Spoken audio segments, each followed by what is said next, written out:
G'day everyone and welcome back to the Big Swing Noting podcast, sending those bales all the way back to New South Wales since 2019, which is a few years ago now. You wouldn't believe it. Guys, the Big Swing Noting podcast is back. It's come from the grave. The only thing that could possibly just get the Big Swing Noting podcast out from the depths of the number 43 rated podcast in Finland, look it up, true facts, was a mock draft of some sort. You guys know I'm a sucker for a draft, whether it be NBA, AFL, and now BBL. I just get on my knees just every time I hear the word draft. It's my kryptonite. And you'll see from the title today, that's exactly what we're going to be talking about. It's going to be the Big Bash, the first ever Big Bash League International Players mock draft. And that'll be held tomorrow at the time I release this, after the first ODI between Australia and Zimbabwe, which of course everyone is looking forward to, and it is everyone's talking about it. Everyone knows all the squad members, obviously, and everyone's really hyped for the event that's going to be taking place in Townsville. I don't think they've ever had an international cricket match played there, so good on you, Townsville. You finally did something. But yeah, this is where we're at. You guys know I'm massively into the AFL draft, or maybe you don't know that. Maybe some of you know that. I made maybe an AFL draft video like 2 years ago, but I do follow the AFL draft really closely, and so I'm an aficionado for a draft. I'm an aficionado for Australian cricket. I'm an aficionado for just drafts in general, and I'm an aficionado for international players. So logically, when the Big Bash lead said, you know what? Our league is a bit boring, which it is. Maybe we should make an international players draft. I said, bloody finally, where have you been lying for the last 4 seasons, BBL? Like, you've just done nothing, sat on your ass. Oh, guys, we introduced the X Factor and the Power Surge and what was the other one? The Bash Boost Point, the motherfucking Bash Boost Point. Right? Yeah, guys, we should be hyped for those rules, right? No, but now it finally looks like we're going to be getting some quality into the Big Bash League for the first time in a long time. Now, I will say, even though as the names have come on and they've sort of like baited us with all the 200 names or whatever that have nominated, that's sort of like baited, like, oh, look how successful this draft has been.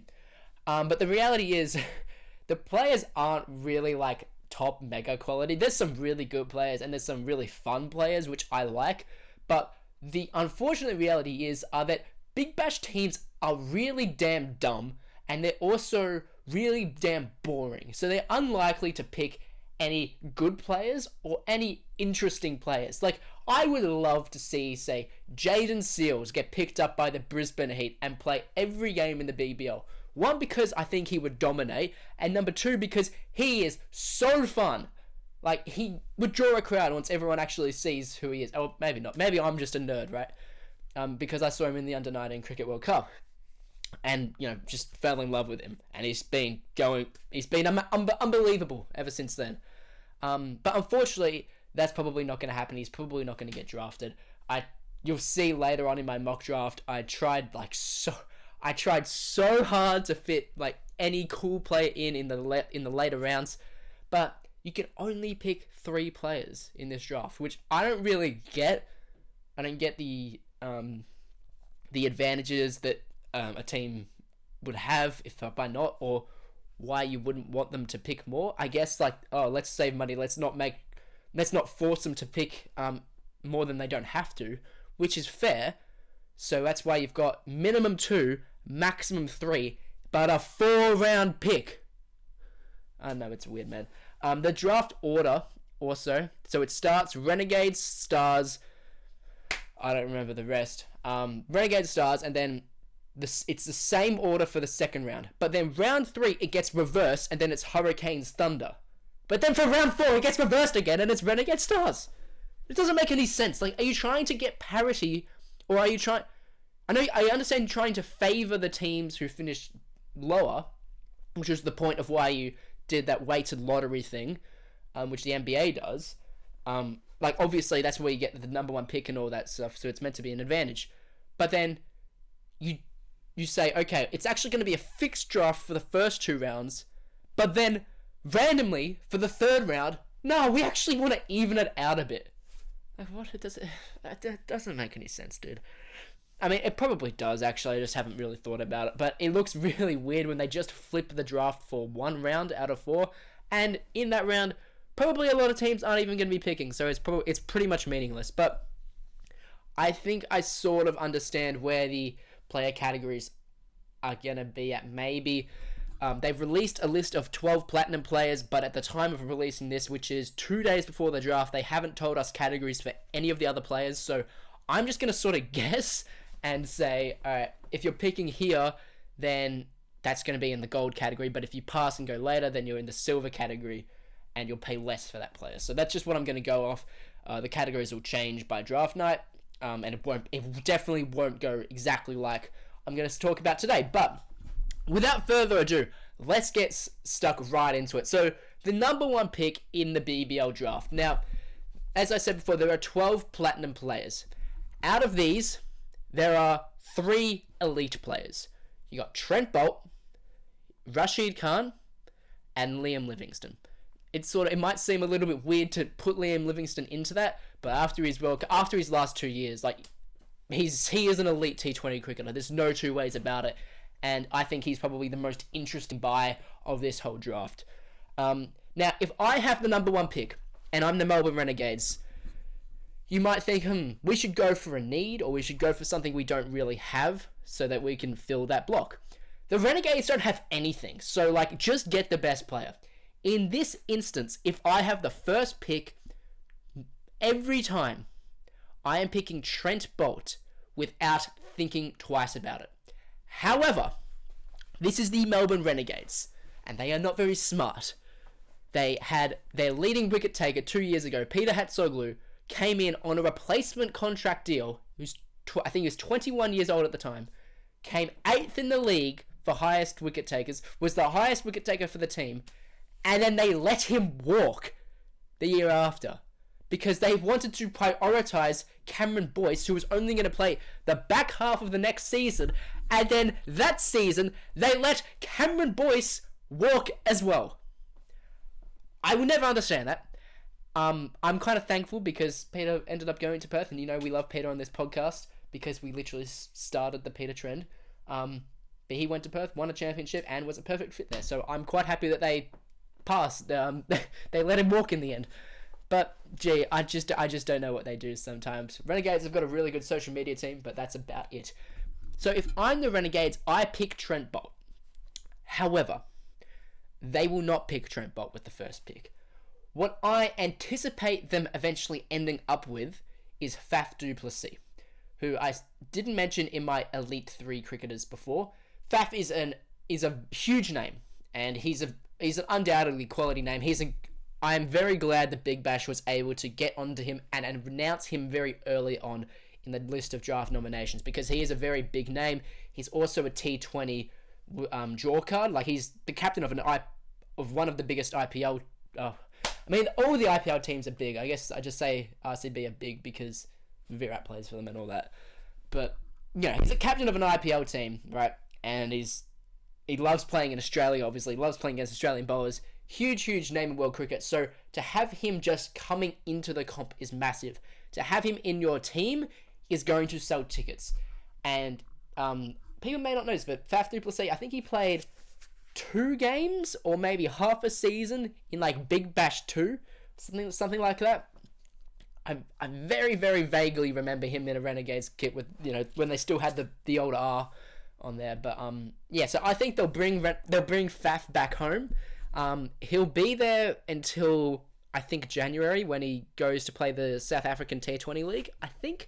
And that's going to be a case with a lot of these players. I'm not entirely sure on a lot of their availability, so that would influence some of these picks in my mind and obviously in the team's mind. So just think about that when I might say something where a player isn't available for maybe the back end of the tournament, because in that instance, they probably aren't going to pick him and they'll go for someone who's available the whole way.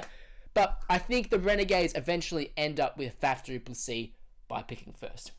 However, again, it's very complicated for one pick. I think they will bid. Actually, I don't know if they will bid, but they should at least try to bid on Rashid Khan with the first pick. Rashid, he's the biggest name. He's going to sell your tickets no matter what. He's the biggest Big Bash name. You think of Big Bash, you think of probably Chris Lynn and Rashid Khan.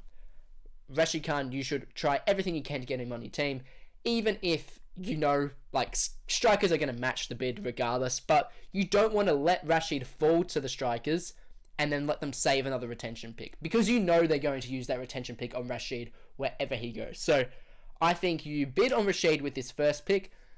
Strikers will obviously match, so strikers, I guess, end up with the first pick, and they take Rashid first off the board. And then number 2 overall, we get Faf du Plessis. That's a lot of explaining for the first 2 picks, and we'll rocket through the things after this. But that is how I see the first 2 picks playing out. Just from a Renegades perspective, I don't really know why they wouldn't go for a Trent Bolt or why they wouldn't go for a Liam Livingston, because I think those 2 are both better options than Faf. But I don't know. I think of Renegades. I think Faf. The matchup makes a lot of sense in my mind. I think he'd be a really good 3-4 for them, because that's something they've lacked a lot. Like Mackenzie Harvey, Jake Harrison McGurk, Sean Marsh have been in there. But JFM and Mackenzie Harvey in particular, and Sam Harper, I guess. But Sam Harper's a little bit older than those guys. Then JFM and Mackenzie Harvey is a little bit older than those 2. But all those 3 they've sort of held on to in the hopes they will develop. Harvey and JFM are still I think JFM's 18, Mackenzie Harvey is 21, right? I think they will be there for the future, but you still need that rock there. You can't just have these 3 younger guys, because I think Sam Harper's 26 or 27. He's not actually that young. And just hoping that they will blossom, because this is a franchise league. You can buy players wherever it pleases. You don't need to put them on a long-term deal or whatever. The max you get is 2 years. You're just looking for money. You're just looking to draw tickets. You're just looking to win now. It's not like the AFL. It's not like the NBA, where you might tank out for a bit in hopes to look for the future. You don't look to the future in franchise cricket. You just get the best players you can now. And while it's nice to have players like JFM and Mackenzie Harvey developing in the background, you need a rock. Sean Marsh has been good, but he's not always available. He's also old. He hasn't quite been at his very, very best the last year or so. So I think Faf du Plessis would make a lot of sense for them. Actually, would probably come in at 3. So Finch and Marsh would open, followed by Faf, I suppose. It depends how you work it. I guess you could open Faf as well. I really don't know, but that's how I would do it, because I think they will be okay for pace, but we'll get a little bit into that later on, and we'll go into the second pick, which is actually the third pick, Melbourne Stars. All right, so the Stars, man. Look, I think they've probably got 2 big needs. So one is a middle order guy to complement their explosive top 3. So you've got Maxey in there, you've got Stoinis in there. Hilton Cartwright's been really good there. Larkin's been a really good rock as well. After that, you've not got much. So, and that's what's cost them a lot of games in the past. Stoinis and Maxwell are match winners. Hilton Cartwright's proven to be a really good combo with Stoinis at the top of the order, but they're not going to win you every match. It's not all that's going to take you to the championship. You need someone to pair with that. So I was first looking at Liam Livingston for this pick for the Stars, to Stoinis, Livingston, Maxwell in your top 3 of a domestic T20 comp, which is pretty low quality. Dude, you're setting record scores with that. There's no shadow of a doubt. That alone is enough to win you a title. So that was something I strongly considered. They also look at their the lower end of their batting lineup. So they're very short on paces at the moment. They re-signed Brodie Couch, which is very good. He is a star of the future, Brodie Couch. Well, he's a star of the now as well. He had a really good debut season last year. Those who had him in BBL Supercoach right at the start, like me, very pleased to see it. And he's a really good guy to have as your 4th or 3rd pacer. But I think they need an extra one, because they're just kind of going like this, and they're sort of relying on Billy Stanlake being their main strike bowler. I think they need someone else, especially now that Harris Ralph wasn't allowed enter. I wasn't given an NOC to play in this year's draft. I'll probably talk more about the Pakistan players later on. But yeah, so I also considered a pace bowler, and you also got to think about, okay, in the past they've signed Case Ahmed, they've signed Zahir Khan, Sandeep Lamachani, so basically complementary spinners to go alongside Zampa, and Zampa I don't think will be available for the whole tournament. I'm not entirely sure there, but generally they like a second spinner to go alongside Zampa because their next spinner is like Tom O'Connell, and he's not that good. So, well, I mean, he's not someone you want to rely on. You don't want to rely on Tom O'Connell if you're going for a title, right? Which you should be going for. As I said, every year in franchise cricket, you should be going for the title. So, I also considered Shadab Khan, but ultimately, I went back to the pace bowling option, and like I said earlier, if I had free choice of any player in this pool, I am taking Trent Boult without a second thought. And eventually, he falls in my mock draft, number 3, to Melbourne Stars. So I have the Stars taking Trent Boult with the 3rd pick. That should fill a decent hole for their overseas pace category. I also would not be surprised if after they take, which I'm like saying this like it's going to happen, after they take Trent Boult in the first round, they're probably unlikely to take another pacer, but because there's so many nominations and you're only signing 3 maximum players in this draft, right? But you've still got another 3, I think it's 6 overall overseas spots. It might even be 7. You've still got another 3 or 4 overseas spots that you can use. So I think we will see a flurry of international replacement signings. So it's hard to say who the Stars sign. Like they really like an obscure Pakistan pacer. So maybe they bring back Ahmed Daniyal, who looked like he had really good T20 skills last season in the 2 games that he played. But, so I think they'll sign someone like that following the draft, but we'll just see how it goes. But, yeah, that's the 3rd pick that'll go to the Stars. Number 4 is the Brisbane Heat. So, the Heat, they have historically signed crazy big names. A.B. de Villiers, Brendan McCullum, just to name a couple, right? Freddie Flintoff, the late Sammy Badgery, you can go on. They've made so many huge name signings, but so many of them are kind of disappointing-ish, I think they'll probably try to go the same sort of route. The Brisbane Heat like to go for explosive players or just huge T20 super mega stars, right? So I think they'll try and follow a similar path here. Now, if you look at the platinum category, there's a few players that will sort of fit this mold. You've got Andre Russell, Kieran Pollard, DJ Bravo, I guess, is a big name. You've also got Liam Livingston. And I think Liam Livingston's the guy they take here at number 4, the Heat. They've just lost Chris Lynn. Even though he's been pretty average the last couple of years, he is still the same sort of mold or the same player they want that they would get in Liam Livingston. So now that Chris Lynn's gone to the Strikers, and they've also got Matt Renshaw back, which is huge W signing for the Heat, by the way, because Matt Renshaw is a future T20 international player. I still stand by that. Still stand by that he should have played at some point. But I really like Matt Renshaw's portability in a T20 batting lineup. So I think they'll want someone to to fill in that Chris Lynn hole at the top of the order. Because they're pretty light on depth, the Heat. And you see that pretty much every year. They might have a couple big names at the start, but then after that it falls off. They've got some good all-rounders like Jack Wildermuth. James Bazley has looked really good in the Queensland T20 Max Comp as well, and he had a breakout season last year, so more tanks like that. Liam Livingston, I think, complements exactly what the Heat want to do to a T. So I think that the Heat take Liam Livingston at number 4, and in my mind, he is the best available batsman in this pool. Alright, number 5, we got the Sydney Sixers. So for the Sixers and for the Scorchers, these were the 2 teams the hardest to draft for. The Sixers because I never know what they're going to do, because they always seem to just draft someone random or mediocre, but then also get like an okay player. Like it's really conflicting. Like they signed Jake Ball and Shedab Khan last season. I can't remember who the other international was. Was it Chris Jordan? Or was he the year before? I can't remember. Chris Jordan's been around the block so many times.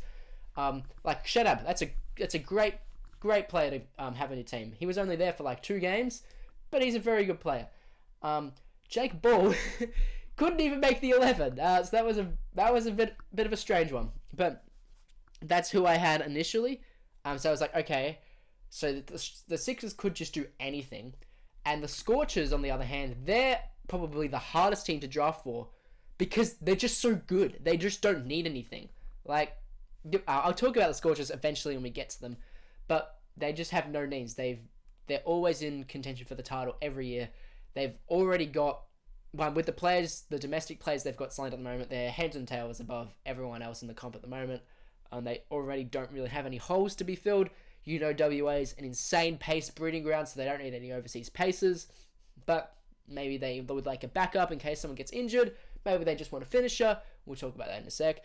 But for the Sixers, I was like, okay, you probably just want a guy that's going to be a draw card. You want someone that's going to get you fans. You want someone that's going to like be the face of your team. And I think here I've got them picking number 5, Andre Russell.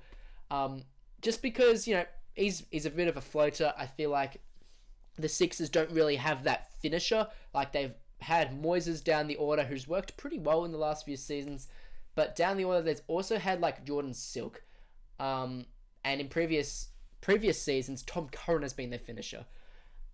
You need someone better than that. Andre Russell is miles up from that. That way you can promote Jordan Silk to the top of the innings to help him construct a little bit more, and then have Moises, Andre Russell come down behind. And I feel like the Sixers are always lacking a 5th or 6th bowling option, like a stronger one. Like, Moises doesn't really bowl that much because he's, I don't know, maybe just doesn't like bowling when he's the captain. But Russell is a step up from that as well. So I think Russell just is a good portable player for them, and he fits their needs at number 5. Number 6 for the Scorchers. Like I said before, I don't really know what they need. I think I determined in the end that their biggest need was a finisher. However, I actually saved that pick for their last pick in the draft because I don't really think there is a huge big name finisher in this draft. There's a really good one who I eventually get them to get, but otherwise I feel like they just sort of need backups, or they need players that can just lift them over the edge. So Perth Scorchers always have great paces. Like Matt Kelly was it Matt Kelly? There was one, I think it was Matt Kelly, who was bowling really well last season, but he still couldn't get gains because the pace stack's just that strong. But I think they will elevate they will initially go for like a number 4 batsman or a paceman, and then see from there. Now, I don't really think that there's like a top tier batsman other than Liam Livingston, maybe Faf du Plessis in this first round of platinum players. So I think here is where they go for their lockdown bowler or their lockup bowler.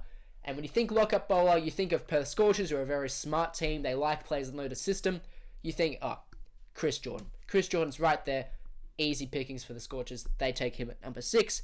And for the Sydney Thunder at number 7, I don't really know what to make of them either. I think they probably need paces, and they need top order bats more than anything. Like I said, the platinum players are actually pretty light on. Like, I don't think this is a really good platinum players pool. But Sam Billings is in there, and I thought, he knows the system well. He's had a pretty good last few years of international cricket and domestic cricket. He's been at this Thunder a few times now, so I thought, okay, you can save a retention pick by picking Billings on your own merit, and so you can save that retention pick for Hales later on. So I got them picking Billings at 7, and for the Hurricanes at 8, the last pick of the first round, I was like confused. Like, the Hurricanes, dude, they always make like weird signings, or they make one really good one, or one or two that look really good on paper, but they never deliver. Like, there was, what was it, 2 years ago? We said, okay, there's 2 teams here. It's the Scorchers and the Hurricanes. Or was it the Heat? And I can't remember. A few years ago when, like, Dawid Malan signed and all that. The Hurricanes team looked unbeatable. Unbeatable. But they beat themselves so much. They don't have this second spin option. I feel like they always play for themselves. Like, Darcy Short's a really good player. Obviously, he's a very skilled player. I mean, that was up for debate last season. He had the yips for the whole year. Ben McDermott luckily saved their asses so many times. But they don't really, go together. They don't really have a dynamic. Tim David was sort of their saving grace along with Ben McDermott. He is a really portable guy. He's a guy you can shift around. He fits the T20 mold really well, and I feel like Ben McDermott does as well. But you need someone here who's just going to play a role. He needs to just fill in. You can open if you need, bat him down the lower order, finish, bowl some overs, whatever. You just need a portable guy that's going to do a team role and take a back seat. And out of the Platinum players, even though you might not want them to take a back seat because they're their highest paid player, I actually really like David Willey here at number 8. It's been a few years since he played BBL for the Scorchers, but he was really good when he played, and he's still playing T20 internationals as recent as a month ago, right? Or even less than that for England. So he's still playing at a reasonably high standard. As I said before, he can open the batting, he can bowl death overs, he can bowl opening overs, he can finish the innings, which the Hurricanes don't really need anyway. But he can pinch hit, he can do anything you really need. I think that really suits the Hurricanes at the moment for their first overall pick. And that is the first round done. Alright, far out. That took me half an hour to do the first round. Okay, so maybe we should speed things up a little bit. Round 2 is Platinum and Gold. So again, it goes in the same order it did in the first round, and then third round, inexplicably, it just changes. It goes back to a snake order. Melbourne Renegades. So other than the obvious need for a top order batsman, which I think they somewhat get in Faf du Plessis, they also have a huge, huge need for a spinner. And they really like spinning all-rounders here.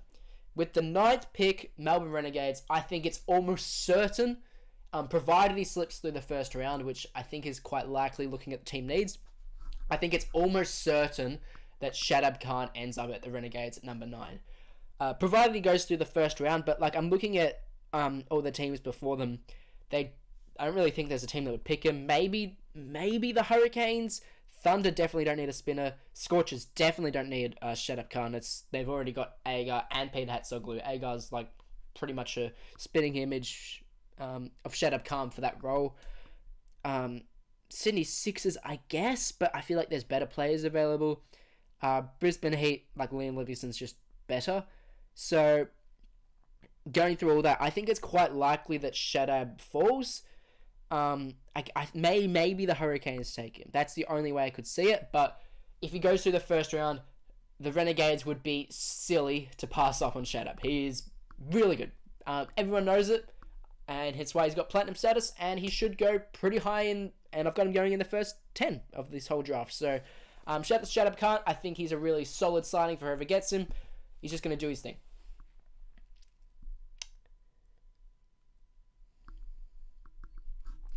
Alright, number 10. So this is where I've got these. So the Stars have their second pick here. We're going to use our first retention pick here. I'm going to say the Stars go for Alex Hales, who still seems like a big name. I don't know how Sam Billings got platinum status and Alex Hales didn't. Maybe it's... Actually, no, I won't say that. But, Alex Hales, he's been really consistent for the Sydney Thunder over the last few seasons, which is kind of weird to say because you think of Alex Hales, you think inconsistent, you think, don't know what I'm going to get, unreliable, could hack it, might get out for none, might make 100, might make golden duck, might make -10, right? So it really just, what you're going to get, but he seems to have found a really good home in the Sydney Thunder, so I think the Stars will bid on Hales in this second round. Given that the Thunder will be forced to match him, they'll most likely really want to get Alex Hales back on their books because they've got a pretty bare bones top order now that I'm looking at. And I've just remembered Brisbane Heat have Usman Khawaja now. That's pretty good. Usman Khawaja and Liam Livingston in your top 2. That's really cool. Okay, and that's besides the point. Sydney Thunder, I've got them picking number 10, retention pick, Alex Hales. So, opens up your innings nice and strong. They're probably going to need another batsman or two in that top order because they've had a lot of retirements. They've had Well, like I just said, Usman Khawaja's just gone out the window. So we'll see how that all goes. They don't need a spinner. That is one thing we can know for certain. The Sydney Thunder will not pick a spinner. And, well, at least if they do pick a spinner, they don't goof. Like, you've literally got Tanvir Sanger, who I've said this so many times in the podcast. I said it before he's even made his professional debut. He's going to be the number 1 ranked bowler in the world one day. He's arguably, like, already a top 3. Actually, no, we'll say Zampa, Agar, Swepson are the only 3 Australian spinners ahead of him, we'd say. So, like, you're obviously going to keep Tanvir around. Chris Green isn't really that good, but, like, I don't know how has such a high reputation. Just everywhere he goes, people seem to just think Chris Green's a really good cricketer. He's okay. He's not a bad cricketer. He seems to put it in a spot where it's hard to hit. Seems to provide a handy returns with the bat, I suppose. But he's going to play, is my point. So you don't need another spinner. So they're probably going to go for a top order batsman, which they're going to get here in Sam Billings in the first round, and now Alex Hales. So that's a good way to address that. And they'll also need a change paceman. And I think they'll go, I'm going to spoil it later on for their last pick in the third round. I think they're going to go back to Mohammad Hasnain. They'll go for quick pace. He showed a lot in the late end of the season, did Hasnain. He sort of lit up his first game and then only played maybe a couple more games, but he looks pretty good. And like those who are familiar with Mohammad Hasnain know he's super fast and know he's got a bit of that X factor in him. Sydney Thunder need X factor. Hales has it, no, maybe a little bit. Hasnain definitely has it. So I think they'll go for someone like Mohammad Hasnain. There's one other option they could go for later on, and that is Tymal Mills. But I'll explain when we get to that part. So now eventually we get to the Melbourne Stars' second pick. This was really hard because I don't really want them to pick Joe Clark. One is because he has a bit of a shady background and I don't really think he should be supported from that. The other is there are better players, but I don't know how likely they are to pick them. So the guy I've got them picking here initially is Tom Banton, and I think he's a bit of an enigma if any team picks him up. Like everyone knows what Tom Banton is capable of. It just depends on where he enacts on it. But I think that was more so just for my own thoughts of where I imagine you had Stoinis, Banton, Hilton, and Maxey in your top 4. Like, that's just ridiculous. Like, it's unbelievable to think about. You're just setting fireworks off at the MCG, right? But other than that, like, I think Tom Banton's going away for the South African T20 Domestic League in January. So that was the thing that was holding me back from this pick. However, what I do think is probably a better thing to do is you sign Banton in the draft. I think you go for the bigger names in the draft where it's debatable whether you're actually going to get them. So when you've got a big name in your grasp, pick them. But then after the draft, you're like, okay, who's available for the whole tournament? Oh, Joe Clark is. We had him last season. We'll sign him on a replacement deal for when Tom Banton usually goes. And, I mean, I don't really know how player contracts work, but I would imagine it's probably slightly more expensive. But I would think Banson would be more expensive than Joe Clark. So, just depends what the way you want to look at it. But I don't think they'll actually pick Tom Banton here, but I would really love it if they did. I think that'd be really good for the Big Bash. The next pick, we got the Brisbane Heat, and I've got a second retention pick here. I'm going to say they bid on Colin Munro. That's more so because I think the Scorchers, I mean, they've got some retention picks on a few players. They've got, Laurie Evans as well, I think. Laurie Evans, Tymal Mills. He was the English player that played for them last season. And I think they had someone else other than Colin Munro. Was it Roy? Did Roy play for them last season, or was that the year before? I don't know. But I think they're likely to retain Munro. He's been there a couple years now. He tonned last season. He's made some really big scores. Fits in the top order really well. So I think teams will know that the Scorchers will retain Munro if they bid on him. So why wouldn't you take it when you can? So I have the the Heat bidding on Munro, Scorchers matching it, and then the Heat I know this is a little bit boring, but I think they'll just go back to Mujeeb. Now, when I posted this to my mate in Brisbane, he was like, yo, Mujeeb is... Actually, I don't even think he said Mujeeb is that good. He's like, okay. Because when he did his mock draft, he had Mujeeb in like the 4th round and then passing. And I was like, that's interesting because I feel like Mujeeb's got a higher reputation than that. And I feel like he would get picked earlier if you let him go. And he's like, well, is Mujeeb really that good? Like, I feel like there's better international paces. And my instinct was to agree there. However, like, who has been in the Big Bash? Like, you got, in the last few years that Mujeeb's been playing, which international spinner has been better other than Rashid Khan? I can't think of any. You generally get, like, sort of second-rate ones. Like, I mean, Case was alright in patches last season. Zahir had a good start, but, you know, he's still Zahir Khan. Mujeeb's had a really good economy rate for the whole course of his career. He didn't quite take as many wickets last season as he did the season before that, but I feel like Mujeeb's is a pretty well established figure in the Big Bash, so I think the Heat would like to take him again. And in the second round, they've got a prime opportunity. They need to take a spinner. There's not really that many good ones available here, so I think they take Mujeeb here. And similarly, on the boring card, like I've got three teams in a row picking players they had from last season. So Sydney Sixers, I think they'll just bring back James Vince again, save a retention pick. Vince has been good for them for 3 or 4 seasons now. No reason to think twice on it. He's there. You need a top order batsman. Take James Vince.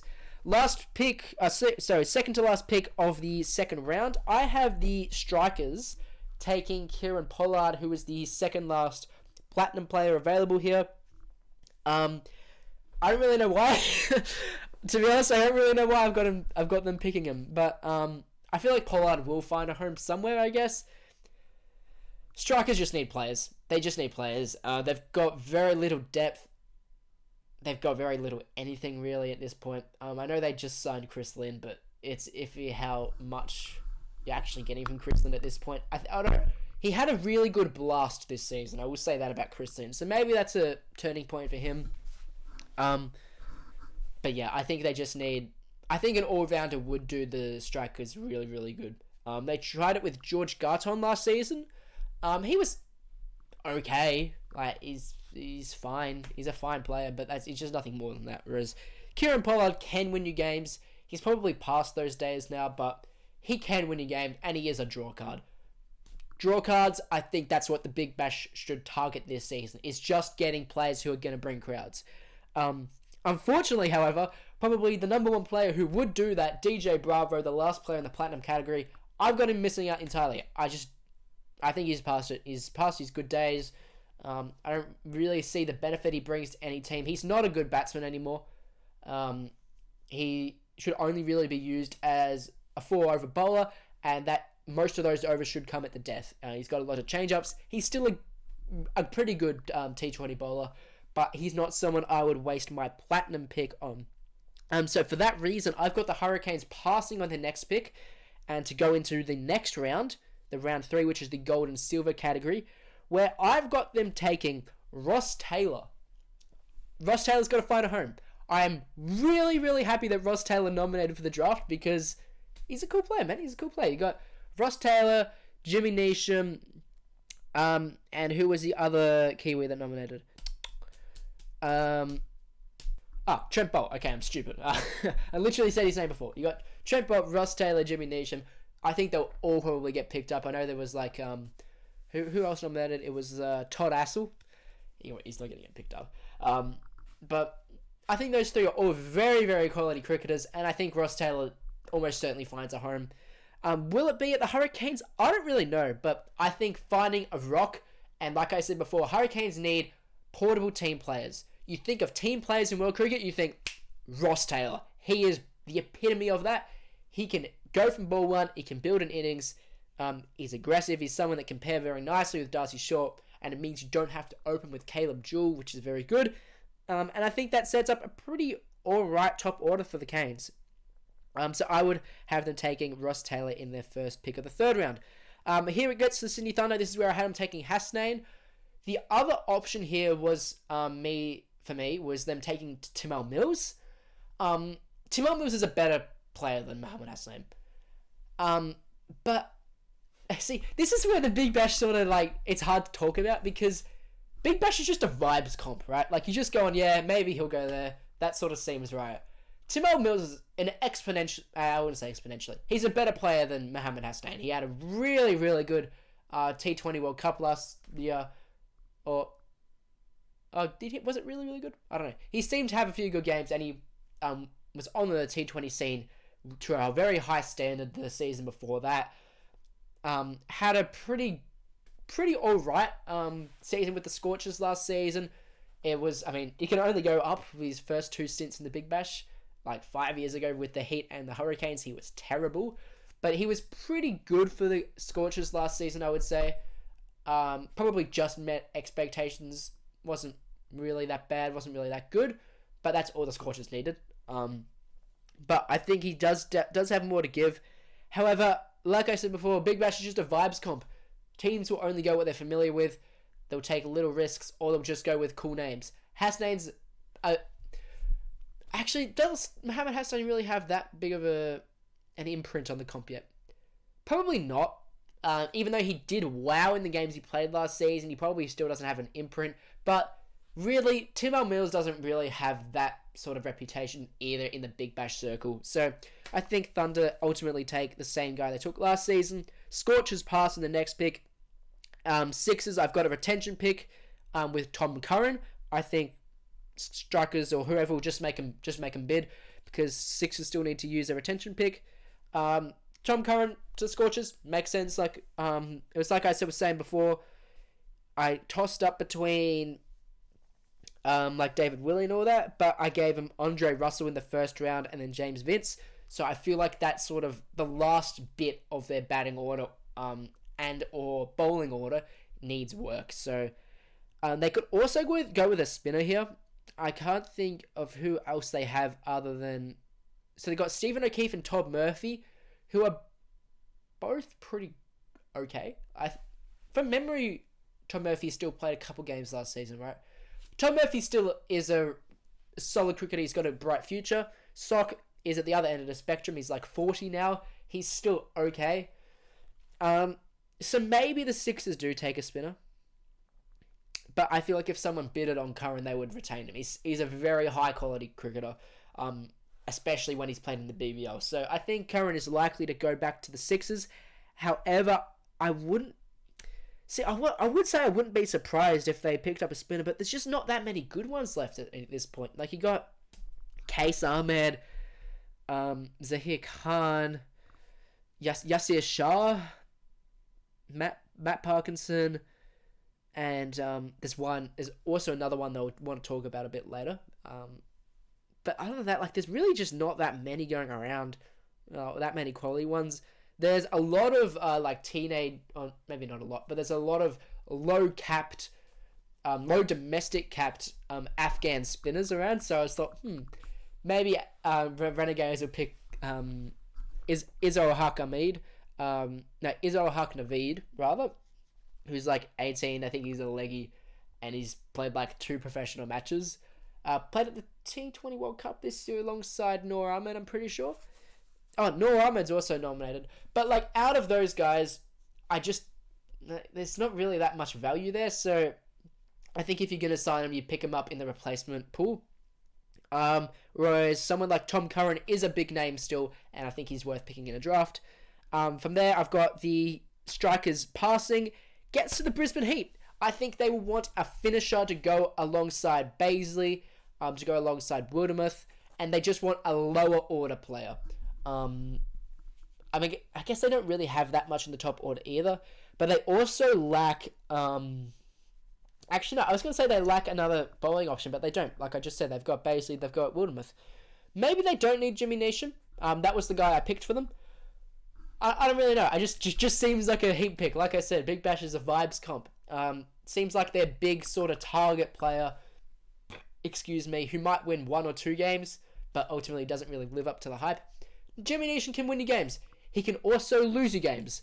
So that seems like a Heat pick. They get a lot of players that win you games and a lot of players that lose you games in the same motion. So Jimmy Neesham just seems to fit with the Heat. They might like another pacer, or no, I don't really need a pacer, I don't think. No, with Matt Renshaw coming back this morning, I don't really think they need another top order player. I mean, I guess you still got Max Bryan in there. Maybe they do, but for now, I've just gone and taken Jimmy Nation. Stars Renegades past these picks. We get into the last round now. First pick of this round, the Renegades. The last thing they need is a pacer. There are a few alright pacers on the board still. You got, I think they'll either have, so it's one of Mohamed Hassanein or Timon Mills. Probably Timon Mills will still be on the board. You've also got Rhys Topley. Now, Rhys Topley was alright last season at the Renegades. He wasn't spectacular. He had a few good games. Had a few average games, but he was mostly good. He has gone, his season this year has been a lot better since then. He is almost in England's best 11 at the moment. Like, I know he's played a lot of international cricket recently, in like the second-rate English white ball teams, but he's been that nice. I think you could probably make an argument that he is in the prime slot right now. He'll be in the T20 World Cup squad later this year, so he'll already be in Australia. He'll be familiar with the conditions. I feel like Rhys Topley is a pretty safe bet here and fits the Renegades' needs pretty well. For the Stars, like I said earlier, they need a top order batsman. They need what did I end up getting them? Tom Banton, so an explosive guy. They need a pacer, which was Trent Bolt, and they also need a spinner to pair alongside Zampa, which they've done a lot in the past. They like to go with the two spinners strategy, particularly two leg spinners. Here, I've got them taking Matt Parkinson from England. He just turns at right angles. And would Australian conditions maybe suit him a little bit more than English? I don't really know. He can be hit and miss, which is the reason why he doesn't play that much international cricket, if any at all. But he still is a high ceiling prospect. He's a nice replacement guy or second 11 guy. Like in the past, they've had Kazam, but he's not a regular first 11 cricketer. They've had Zahir Khan. He's not a first 11 cricketer in the international scene. Sandeep Lamachani is, but he plays for Nepal. Still, he is good. But they've had just that sort of like second tier, third tier spinner, and I think Matt Parkinson fits that pretty well. So that's who I've got them taking with their last pick. Heat and Sixers pass because they've picked all their players already. Strikers last pick. I think they go for a top order guy here, or a middle order. They just need rocks. They need reliable cricketers, but they also kind of need something a little bit different because I feel like strikers have kind of been lacking. Even though they made the finals last season, like solely on bash boost point, that was the season before? I actually can't remember. But when they did make finals, it was only because they chased the bash boost point, because they had a crap team. They signed Ian Cobain later on in the season. Actually, yeah, so they made finals the year before, I think. Ian Cobain, he was pretty good. But I don't think he gets picked up because Ian Cobain is still not overall that good. He just had a good season. I think they will want to upgrade from Ian Cobain, but still go on a similar sort of vibe. Someone who's dominated the county circuit this year. Actually, I don't know about county cricket, but he's having a really good 100, really good blast. I've got them taking Will Smead with their last pick here. Just seems like that sort of explosive player, but sort of a reliable guy. I think he just sort of fits what the strikers generally do pretty well. Last pick for the Scorchers. I mentioned earlier they need a finisher. And in my mind, the best finisher in this whole draft is David Visa of Namibia. Now, you look at his stats on Cricket Info, it doesn't really look that good. I think he averages like 23 in international cricket. It's very high strike rate, but you need to see what David Visa does in live to actually understand it. The T20 World Cup last season in the qualifiers, he backpacked them. He was in my overall, not qualifiers, the group stage, which eventually got them into the Super 8s. He was in my whole team of the tournament. That is how good David Visa was last World Cup. He finishes the job at number 6, but often bats at number 4 or number 5, depending on your top order. And the Scorchers' top order is that good, so you need someone that's able to float up and down the order. David Visa is that. bowl some handy overs if you really, really need him to do, which they liked to do in the past with Liam Livingston and the like. Sure, like David Rhys is not really that good of a bowler, but he can do it. And so I think he just fills that hole, and he wins you games. David Visa is a match winner. Scorchers, they love match winners. They love solid players first, and then they have match winners around them. So I think David Visa completes this Scorchers team to a very high standard. I'd be surprised if David Visa doesn't get a Big Bash gig this year. He's a very valuable player. The finisher role is one of the most in demand in the T20 scene right now. Tim David is like the most sought after player in the world, for good reason, because he's probably the best T20 player in the world right now. Actually, he's been kind of iffy in the Blast 100, but he's an incredible player, right? You want more of those finishers, you want more of the match winners, because that's what T20 is. David Visa is a classical T20. It's weird to say classic when you talk about T20, because it's been around for 15 years, but he is a classic T20 player, is David Visa. And it would also be cool to have a Namibian in there. And I think, the Scorchers are smart enough to realise, hey, he's actually a good player. We're going to get him in our team. He can fill a role. He's going to be our last pick. Thunder Pass, Hurricanes with the last pick in the draft.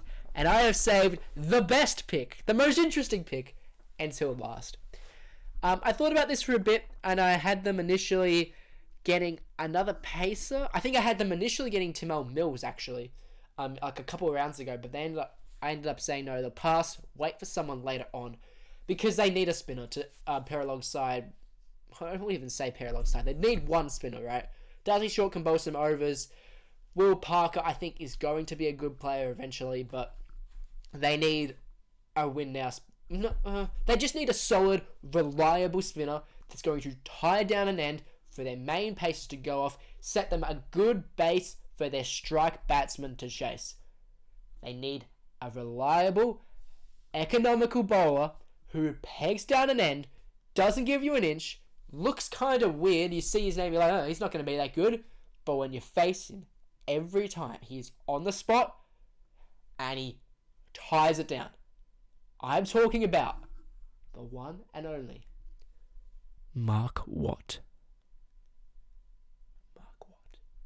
I bet you didn't think I was going to say that. Mark Watt is the last pick of my BBL mock draft. Now, is that wishful thinking? Hell yeah, it is. He's not going to get drafted, but this is my mock draft, so shut up. I'm going to do whatever the hell I want. People don't realise how good Mark Watt is. There's a really good Jared Kimber video on this that probably a lot of you have seen, but he is one of the most reliable bowlers in the world, and he is one of the most impossible bowlers in the world to get away. The amount of games he's had an economy over 8 is like mind-blowingly small. In a T20 world, like you very rarely even see him go over 6, and I feel like there's just a really reliable guy that's going to put it into a place, because the Hurricanes don't need a crafty leggy even though that's what they had last season with Sandeep, when they had Case before that. But that's not what they need. They need someone that's going to just make pressure from one end, that's going to make it easier for their paces on the other end, because they've got really good pace bowlers. They've got Nathan Ellis and Riley Meredith, just to name a couple. They will have Scott Boland out with the test team during the year, provided he re-signs, of course. But they need guys that are just going to favour those, the Ellises and the Merediths of the world, to take big poles. And in turn, when you, like I said before, Mark Watt does not get hit for runs. That makes it easier for Ben McDermott, who's an innings constructor generally. He's in his best mould in the first 15 balls, where he can still push it along. That's where he gets into a rhythm. So you can allow him that freedom to do it, because you're not chasing as big of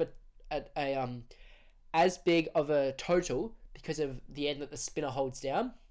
And obviously you got Darcy Short, and whoever I had them taking out earlier. But they've got big hitters in that top order. Andre Russell? No, Kieran Pollard I had them taking as well. So all those explosive guys makes their job a lot easier. Mark Watt is the ultimate T20 team cricketer. I've said that a few times this episode about team players and fitting into a role. Hurricanes need that. Mark Watt knows his role. He fills it time after time. He has never failed and yet never gets talked about. Someone sign Mark Watt. Whether it be in the draft, which it won't happen. Like, really, they're not going to sign Mark Watt. They'll probably bring back Sandeep. Whether it be in the draft or whether it be in the replacement pool, just get him a deal. Let the world see what Mark Watt can do. I mean, the world has seen what Mark Watt can do, but they just turn a blind eye. He was literally in conversation for the team of the tournament last T20 World Cup. The World Cup with the best spinners in the world. He was probably the third or fourth best spinner in the entire comp. He's from Scotland. Guys, just pick Mark Watt. And just pick Mark Watt and be done with it, man. Alright, so to sum up, we've got the strikers picking first overall. So we've got them getting eventually Rashid Khan, Kieran Pollard, and Will Smead. The Melbourne Renegades getting Faf du Plessis, Shadab Khan, Rhys Topley. The Stars getting Trent Bolt, Tom Banton, Matt Parkinson, Brisbane Heat, Liam Livingston, Majib Rahman, Jimmy Neesham. Scorchers will get Chris Jordan, Colin Munro, David Visa. That's so cool. The Thunder are going to be really boring and bring back Billings, Hales, and Hasnain. The Hurricanes will get David Willey, Mark Watt, and Ross Taylor. There you go. That is the whole rundown of the Big Bash League draft. Now, I don't know the player categories, so some of these things that I've said today probably aren't even possible. But I just really like it, and I've just sort of taken a punt, shown you what I think would happen if I was in charge of the Big Bash franchises. Actually, no. If I was in charge of this, it would be completely different. I would be picking Jaden Seals with the first pick, right? But I don't know, just a general consensus about what I want to happen combined with what I think clubs would do. Semi-realistic, definitely won't happen. It's a mock draft, they never are true. But hopefully you've got a general idea of what you might want to expect in this year's draft. Overall, I'm happy they implemented this draft. Now, the Pakistan players that didn't get NOCs, really, really unfortunate, because you had Babar Azam, Shaheen Afridi, Muhammad Rizwan, Harris Ralph, just to name a few. A whole host of 3 format cricketers that were guaranteed to be locked away for the entire tournament. The entire Big Bash tournament. And they weren't... Oh, actually, maybe they weren't in, like, the end of it. But, I don't know. Either way, they were... Like, that's huge for the Big Bash if you get Shaheen and Babar running around in there. But the board screwed them over, and we aren't getting that. So, that really sucks. I'm happy we still got, like, Shadab and Fakhar Zaman. Who else is in there? Muhammad Hasnain, Yasir Shah, Haider Ali. I really hope Haider Ali gets a replacement deal contract, because he's a very good prospect. He's also a guy I feel like will surprise people if he just gets in a game here and there because someone's injured. I feel like he's a bit of an X factor because he's so classy. So, no, just look out for Haider Ali for getting a contract. But otherwise, I think that's about all I have to say about the Big Bash draft, which is going to be happening tomorrow after the Australia v Zimbabwe game, which, you know, we love it. Marquee event on the international calendar. I don't think I've even seen it advertised on Fox Cricket. Actually, no, Channel 7 don't do the white ball. How about the Instagram pages of Cricket Australia? Anything. You just see nothing about the Zimbabwe coming over here, which is cool. Like, it's cool that Zimbabwe are coming here, guys. Let's talk about it. But the irony there is that I won't be talking about it on this episode or this podcast. But we'll just see how that goes. Australia will win. Hopefully we see some different names. Like, I don't really like the squad they've named. It's a bit too full strength for my liking. But, you know, hopefully we see maybe a couple of debutants or something like that. Hopefully we see Wesley Madhavia win a game for Zimbabwe. And hopefully Sikandar Raza picks up his form where it's been for the last year, really. He's the best ODI player in the world right now. And no one's really recognising it. But hopefully Raza keeps that up. I'm disappointed Raza didn't nominate for the draft, by the way.